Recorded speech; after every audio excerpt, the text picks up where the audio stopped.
Well, I was raised in a non-religious home, in some ways an anti-religious home, so there was no active religion, and my father described himself as a rationalist, and he always used to say that every church should be pulled down and 2 pubs put in its place.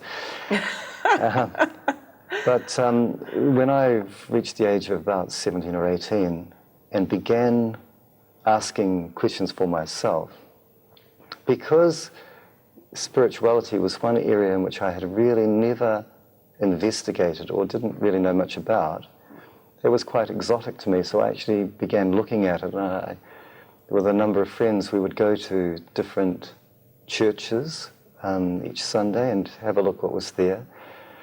If a guru came to town, we would go and sit in and see what was being said.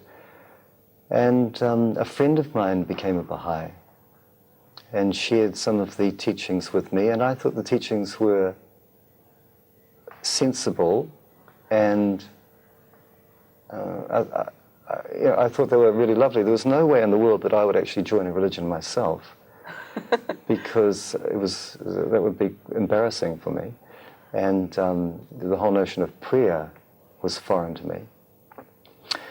But after a year or two of considering it and looking at it, and not being able to fault it intellectually, which was important to me, it had to make sense, I very tentatively became a Baha'i, and my association with the Baha'i faith initially, this was in 1972, was fragile, and it wasn't until 3 or 4 years later that I really began to understand the significance of the teachings and really make a true commitment to it. Mm. So it sounds to me like you came to the Baha'i faith through the head and not through the heart. Is that right? Perfectly true. Right. Perfectly true. And the same process happened with my wife. When I married Jenny, she wasn't a Baha'i and had never heard of the Baha'i faith. Mm. In fact, the whole notion of getting married was quite foreign to her. But I said, if you want my body, you have to marry me. And so, we married, and she was obviously exposed to, Baha'i friends and Baha'i teachings and thought. And after 2 years of marriage, we attended a wedding, and it was a wedding of a Pākehā New Zealander, a European New Zealander, and a beautiful young Maori woman.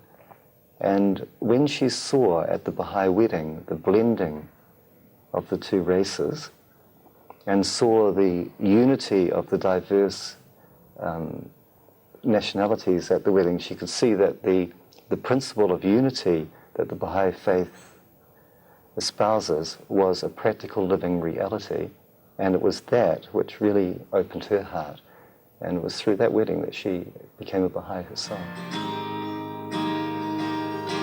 Now I've been smiling lately, thinking about the world to come, and I believe it could be something good has begun.